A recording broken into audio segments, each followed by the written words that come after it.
हरियाणा की हर अपडेट के लिए बेल आइकन दबाएं और सब्सक्राइब करें STV हरियाणा न्यूज।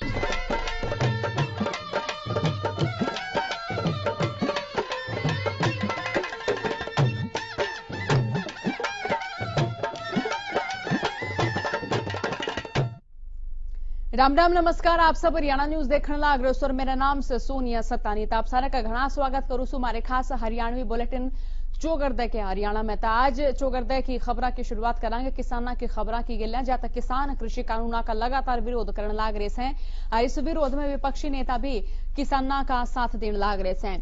न्यूए कैथल में कांग्रेस प्रवक्ता रणदीप सुरजेवाला ने कृषि कानूनों के विरोध में सरकार के खिलाफ प्रदर्शन कराया। इस प्रदर्शन में भारी संख्या में कार्यकर्ता और किसान पहुंचे। सरकार पर निशाना साधते हुए सुरजेवाला ने कहा है कि सरकार ने जो जबरदस्ती 3 नए कानून बनाए हैं वह तक किसानों के विरोध में काम करेंगे, जिसका परिणाम ईब तय आना शुरू हो गया है। पिछले 15 दिनों तक किसान अपनी धान बेचने खातर मंडी में से, लेकिन सरकारी रेट पर किसी ने भी किसान की ईब ताई धान की खरीदी नहीं करी है। हालांकि सरकार का दावा है कि धान की खरीद कर रहे हैं, लेकिन दरातल पर तो कीमत नहीं हो रहा।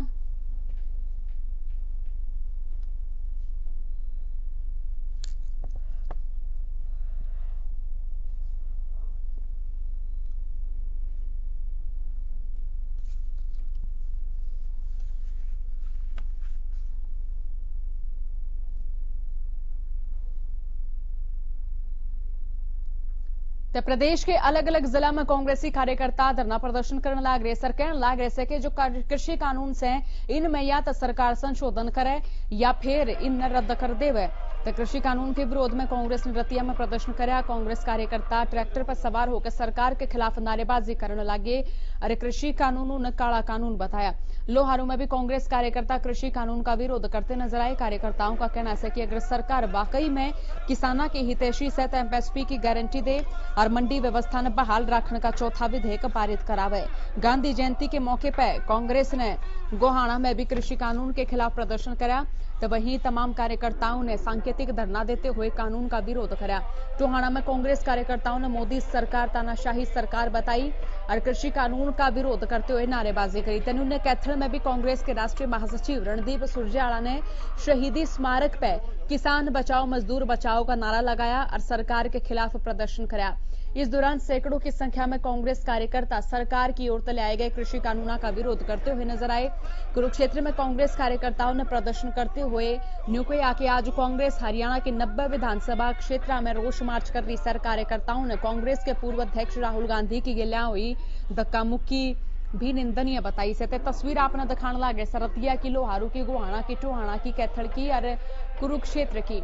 ये तस्वीरें देखकर आप अंदाजा लगा सको के किसान तय विरोध करने लाग रहे से, लेकिन नेता जो है विपक्ष के नेता जो है वह भी किसाना की गेला खड़े होड़ डटे होड़ नजर आने लाग रहे से। और लोकतंत्र में न्यू जरूरी भी है, विपक्ष का लोकतंत्र में होना बहुत गणा जरूरी है। चाहे सरकार के नेताओं की ओर से न्यू आरोप लगाया जा रहा हो कि किसानों ने कांग्रेस पार्टी बरगला रही है, इनेलो वाले बरगला रही है, लेकिन लोकतंत्र में एक ठई विपक्ष का होना बहुत जरूरी है जो टाइम टाइम पर लोगों की गेला खड़ा नजर आवे और लोगों के न्यू उम्मीद जाग गए कि कोत नेता उनकी सुने से।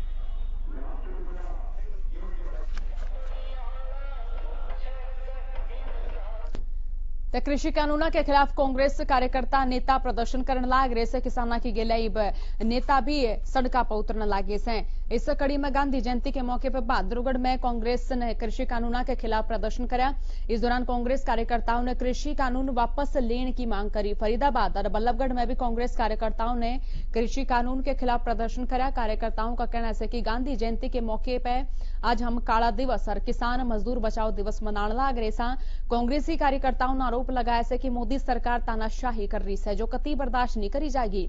नीलोखेड़ी में भी कांग्रेस कार्यकर्ताओं की ओर से प्रदर्शन कराया गया।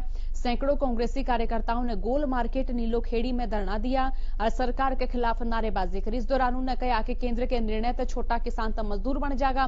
फतेहाबाद में कृषि कानून के विरोध में कांग्रेस कार्यकर्ता सड़कों पर उतरे और कार्यकर्ताओं ने बड़ी संख्या में ट्रैक्टर पर सवार होकर रोष जुलूस निकाला और कृषि कानून काला कानून करार दिया।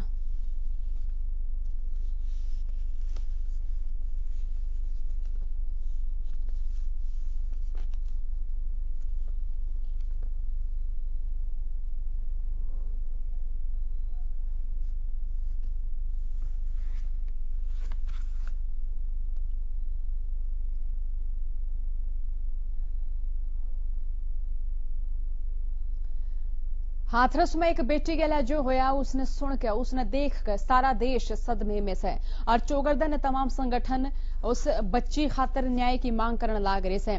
तो बीते रोज राहुल गांधी और प्रियंका गांधी पीड़िता के परिवार तक मिलन पहुंचे थे, लेकिन वह बीच राह में रोक लिए।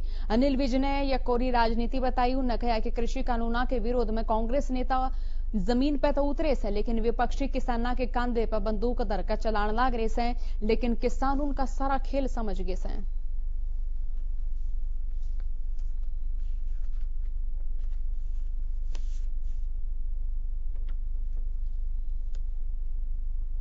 प्रकार की घटना कहीं भी हो निंदनीय है। फिर चाहे वो उत्तर प्रदेश में हो जहां पर भाजपा की सरकार है, चाहे राजस्थान में हो जहां पर कांग्रेस की सरकार है। उसकी जितनी निंदा की जाए उतनी कम है। देखिए, विरोध करना डेमोक्रेसी का में अधिकार है, लेकिन करते हुए इस चीज का भी ध्यान रखना चाहिए कि ये लोगों के लिए सुविधा ना हो। इसलिए आप करिए। देखिए, किसान सारी खेल को समझ चुका है। विपक्षी पार्टियां किसान के कंधे पर बंदूक रख के चलाना चाह रही हैं। किसान अपने कामकाज में जुट गया है। खरीद शुरू हो गई है और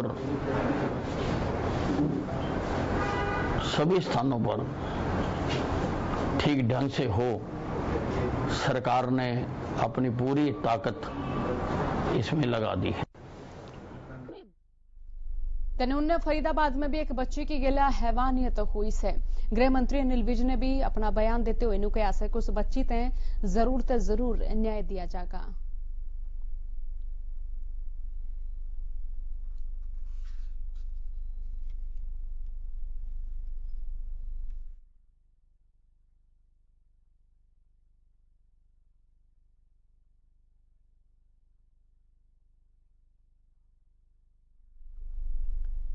तइब्बे की तहत धाना की कटाई होली के धाना की कटाई जारी से। इसे में जब फसल कटले से तो उनके नीचे फांस बच जा से, जिन फांसा ने किसान कित जड़ा दे से तो कित एक नई तकनीक ते किसान उन फांसा ने जड़ा को ना सकते।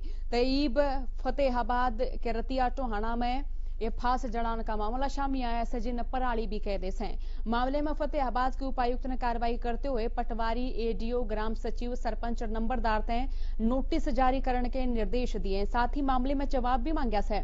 आपने बता दिया कि फतेहाबाद में ये बताएं किसान 23 जगह पर पराली फूक लिए से।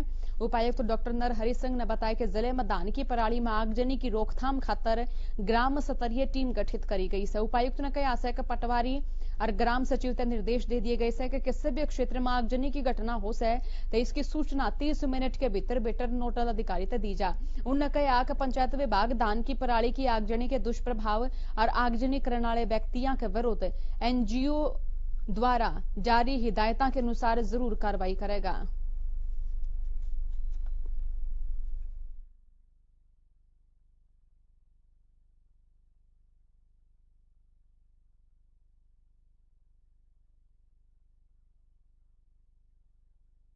केसों में जो कार्रवाई की जा रही है और उसी कार्रवाई के तहत 6 सरपंचेस को, 19 नंबरदारों को, ग्राम सचिव और पटवारी और जो उस गांव के कृषि अधिकारी हैं उन सबको शोकाज नोटिस भी जारी किए गए। उनके खिलाफ भी कार्रवाई कर रहे हैं और इन सभी फायर केसेस में एनवायरमेंट एक्ट के तहत केस रजिस्टर कर एफआईआर दर्ज कराने के लिए पोल्यूशन कंट्रोल बोर्ड के अधिकारियों को भी बराबर लिखा जा रहा है।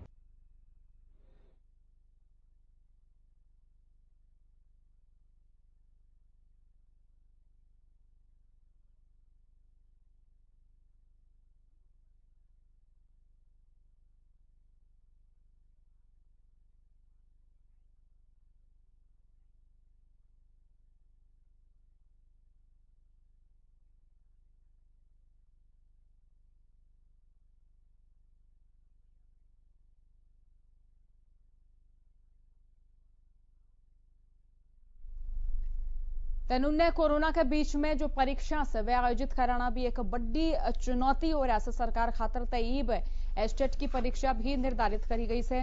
आपने बता दें कि 22 अध्यापकों के चयन खातर एस्टेट परीक्षाओं की तारीख घोषित कर दी है। परीक्षा 21 और 22 नवंबर न होगी, जिस खातर शिक्षा बोर्ड तैयारियां में लाग गया है। कोरोना के चलते इस बार दोगुने परीक्षा केंद्र बनाए जाएंगे। शिक्षा बोर्ड सचिव राजीव प्रसाद ने बताया कि इन परीक्षाओं की तैयारी शुरू कर दी है।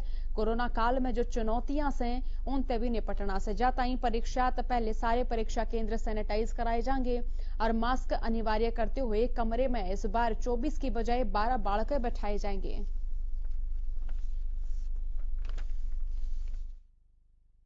परीक्षाओं की कौन सी तिथि निर्धारित की गई है? क्या ऊपर जो हाईकमान से इसकी परमिशन मिल चुकी है और किस प्रकार की तैयारी शिक्षा बोर्ड उसके लिए कर रहा है? जगबीर जी, सबसे पहले तो आपका नमस्कार। और सबसे पहले मैं आप लोगों को ये बताना चाहूँगा कि हमारे पास 29 तारीख को निदेशक सेकेंडरी शिक्षा की तरफ से एक पत्र मिला था, जिसमें उन्होंने हमने जो प्रस्ताव दिया था, जिसमें 21 और 22 नवंबर को एस्टेट की तीनों लेवल की जो परीक्षाएं थी उसके लिए हमने उनसे वो मांगा था। वो उसकी अनुमति हमें मिल चुकी है और उसी के अनुरूप हमने जो समस्त हमारी कार्रवाई है वो हमारी पूर्ण तरीके से शुरू हो गई है। और जो तिथिबद्ध तरीके से हम लोगों ने उसके पीछे हम उसके एक जो हमने अमली जामा उस पर पहचाना है। और मैं पूरे तरीके से आश्वस्त हूँ कि हम लोग जो आगामी 21 और 22 नवंबर को इसे बड़े सक्सेसफुल तरीके से इसे पूर्ण करेंगे। सर, पहली बार एस्टेट परीक्षा जो कोरोना काल में होगी तो कितनी चुनौती मान रहे हैं इसको? देखिए, चुनौती बिल्कुल है जी, और क्योंकि जिस प्रकार से केसेस बढ़ रहे हैं ये एक चिंता का विषय है। लेकिन जैसे जैसे अनलॉक 5 की प्रक्रिया से शुरू हो गई है, जिसके अंदर 15 तारीख से तो स्कूल भी खोले जा सकते हैं, 15 अक्टूबर से, तो ये इसमें कहीं ना कहीं देखिए इस बात पे सभी जोर दे रहे हैं कि इस कोरोना काल में कोरोना के साथ रहने की आदत डालनी पड़ेगी। तो उसी प्रकार से सभी लोगों को भी चाहिए कि मास्क और सैनिटाइजर का भरपूर यूज करें। तो उसी प्रकार हम लोगों ने अच्छी तरीके से जितने भी हमारे सेंटर्स हैं उनको सैनिटाइज कराया जाएगा परीक्षा से पूर्व। और जो बैठने की जो रहेगी वो हम लोग सोशल डिस्टेंसिंग नॉर्म्स का पूरी तरह से पालन करते हुए, जो पहले 24 विद्यार्थी एक कक्षा के अंदर बिठाए जाते थे, अब उसे आधे मतलब 12 के करीब एक कक्षा के अंदर, ताकि एक सोशल डिस्टेंस का जो नॉर्म्स है वो अच्छी तरीके। तो ओवरलोडिंग की समस्या लगातार बढ़ती जाने लग रही है। सबसे बड़ा सवाल न्यूज है कि ओवरलोडिंग करने वाले मानस डरते क्या तक होने तेन नारनौल ते किसी खबर शामी आई से जेड़े हमारे रिपोर्टर उस खबर न कवर करने पहुंचे तो उनकी गेला मारपीट करी गई, कैमरा खोसन लगे। देखो रिपोर्ट में। प्रदेश में ओवरलोडिंग हमेशा से बड़ी समस्या रही है। ओवरलोडिंग जितनी गैर कानूनी है उतनी हादसा ने न्योता भी देवस है। शासन और प्रशासन दावा करें से को ओवरलोडिंग पर नकेल कसर खातर तमाम कोशिशें करने लाग रहे हैं। कई जगह पर बड़ी कार्रवाई करी जा रही है। इस बीच महेंद्रगढ़ से एक ऑडियो शामी आया जिसने ओवरलोडिंग पे प्रशासन के दावा पर सवाल खड़े कर दिए। ऑडियो में ओवरलोड माफिया से बात करी जा रही है, जो न्यू कहन लाग रहे हैं कि वह ट्रक ने लेकड़वान खातर सेटिंग करवा देंगे। तो अपने 10 टायर है, अपने 6 ट्रक हैं, उनकी कुछ सेटिंग के लिए बोला था भाई को। भाई सर कौन नंबर दिए आपके? कौन सी बता कर कोई भी है जी? लोकेशन देख के सामने पैसों को कैसे करता मेरे? पैसों का कैसे करेंगे फिर? लोकेशन भेजनी है। आपने लोकेशन भेजे तो देख दो, ठीक है?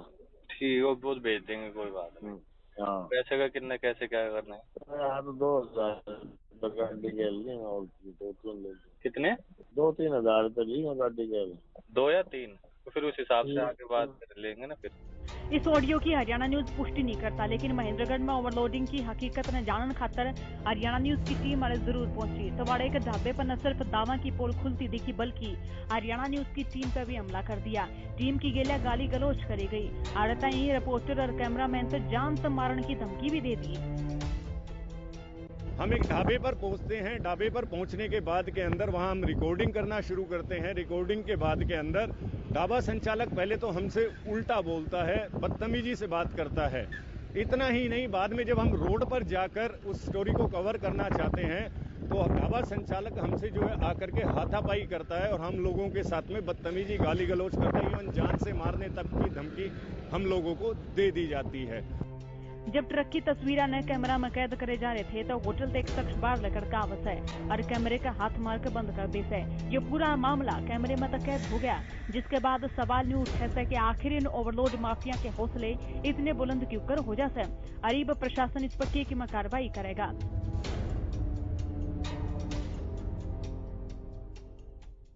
अगर इस प्रकार ओवरलोड माफिया प्रेस की आवाज को दबाने लगे तो फिर इन लोगों के खिलाफ आवाज उठाएगा कौन। देखना यह होगा कि अब इस कार्रवाई के बाद प्रशासन कितना जागता है और कितनी कार्रवाई इनके ऊपर करता है। नारनौल से कैमरा पर्सन रजत के साथ मनोज गोस्वामी की खास रिपोर्ट।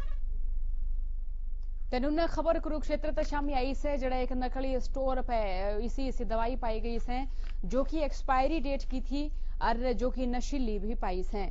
ताड़े मामले में कार्रवाई करते हुए पुलिस ने हजारों नशीली जो दवाई से बरामद करी और नशीली दवाई बेचने वाले मेडिकल स्टोर मालिक और उसके सहयोगी जो समय गिरफ्तार करे।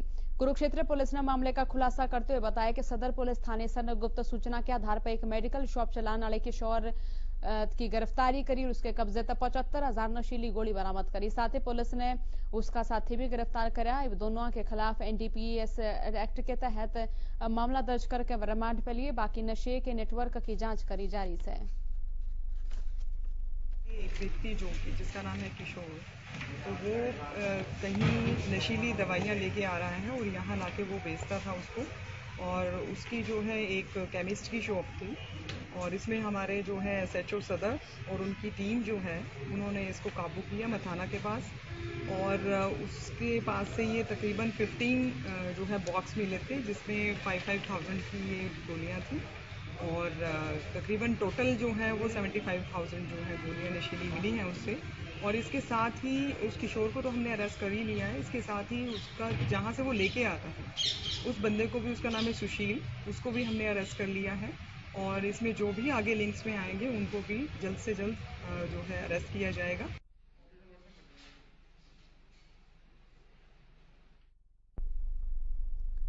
तिन्होंने खेती किसानी की बात करें तो किसानों ने कीटनाशक की भी जरूरत पड़े से तईब फिलहाल खबर नुशा मियारी से कि नकली कीटनाशक भी बनाए जा रहे हैं। तो करनाल के नगला मेगा गांव में सीएम फ्लाइंग और कृषि विभाग की टीम की ओर से फैक्ट्री पर छापेमारी करी गई।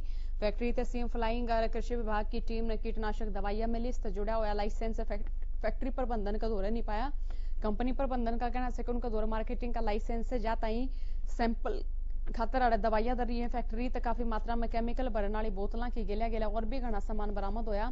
बहरहाल फैक्ट्री प्रबंधन के अपने तर्क हैं और कृषि विभाग ने कीटनाशक दवाई अपने कब्जे में ली और जांच शुरू कर दी है।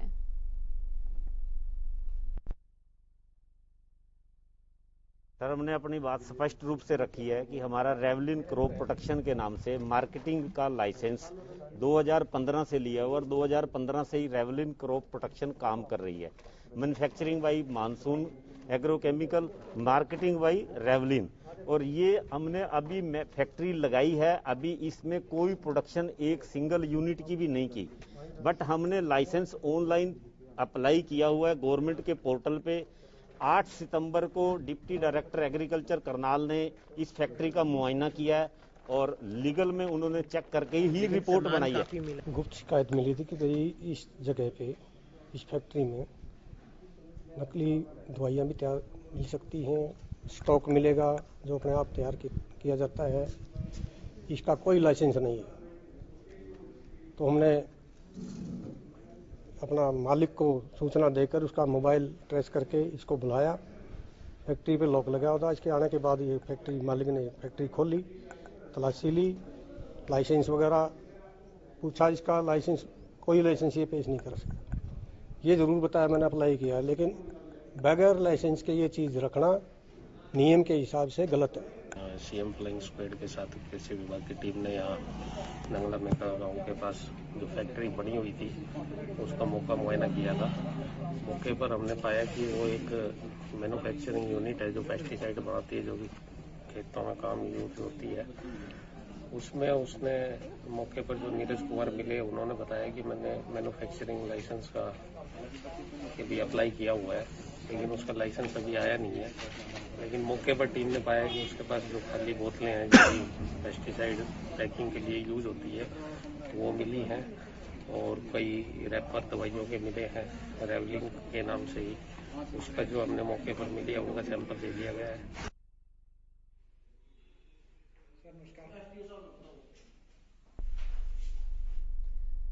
आज खातिर हमारे इस बुलेटिन में इतनी खबर से तो खबर का सिलसिला हमारे चैनल पर 24 घंटे जारी है। देखते रहिए थारा अपना चैनल हरियाणा न्यूज। राम राम सारे ने।